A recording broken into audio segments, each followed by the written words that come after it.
കോഴിക്കോട് ബസ്സിൽ വിജിൽ നരഹത്യാ കേസിൽ പിടിയിലായ രണ്ടാം പ്രതി രഞ്ജിത്തിനെ കേരളത്തിലേക്ക് കൊണ്ടുവന്നു. തെലങ്കാനയിൽ നിന്നാണ് ഇയാളെ പിടിച്ചത്. എലത്തൂർ സ്റ്റേഷനിൽ ഇയാളെ കൊണ്ടുവന്നിട്ടുണ്ട്.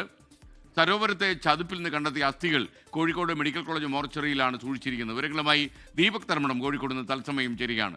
Deepak, good morning. ഈ പ്രതി ഇപ്പോൾ എവിടെയാണുള്ളത്? രണ്ടാം പ്രതി. Good morning S K. ഇപ്പോൾ എലത്തൂർ IP-യുടെ കസ്റ്റഡിയിലാണ് പ്രതിയുള്ളത്. 11 മണിയോടുകൂടി കൊയിലാണ്ടി CJM കോടതിയിൽ, ചീഫ് ജുഡീഷ്യൽ മജിസ്ട്രേറ്റ് കോടതിയിൽ ഹാജരാക്കും.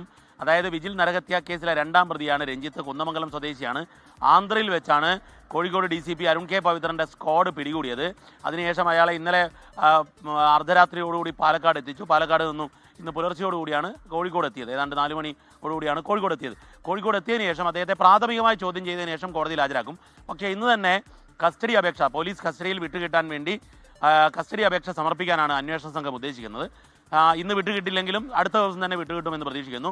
വിശദമായി ചോദ്യം ചെയ്യാറുണ്ട്. ഈ കേസിൽ ലഹരി ഉപയോഗം നടക്കുന്നു, സംഘം ചേർന്നുള്ള ലഹരി ഉപയോഗം. അതിനുശേഷം വിജിൽ ബോധരഹിതനാകുന്നു. വിജിൽ മരിച്ചു എന്ന് മനസ്സിലാവുന്നു. വിജിലിനെ കല്ല് കെട്ടി ചതുപ്പിൽ താഴ്ത്തി മൂടുന്നു.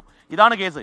മറ്റെന്തെങ്കിലും ഈ പ്രതിയിൽ നിന്നും, രണ്ടാം പ്രതിയിൽ നിന്നും വിവരങ്ങൾ കിട്ടുമോ എന്നുള്ളതാണ് ഈ അന്വേഷണ സംഘം, IP രഞ്ജിത്ത് ഉൾപ്പെടെയുള്ള അന്വേഷണ സംഘം പ്രതീക്ഷിക്കുന്നത്. ഏതായാലും കസ്റ്റഡിയിലെടുത്ത് വിശദമായി ചോദ്യം ചെയ്യും.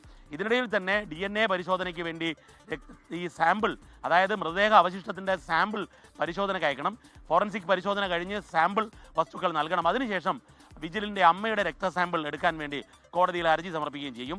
ഇതിൽ ഈ കേസിലെ നിർണായകമായ പ്രതിയെയാണ്, ഈ രണ്ടാം പ്രതിയെയാണ് ആന്ധ്രയിൽ വെച്ച് പോലീസ് പിടികൂടി ഇപ്പോൾ കോഴിക്കോട് എത്തിച്ചിരിക്കുന്നത്. ഇന്ന് കോടതിയിൽ ഹാജരാക്കാൻ പോകുന്നത് SK.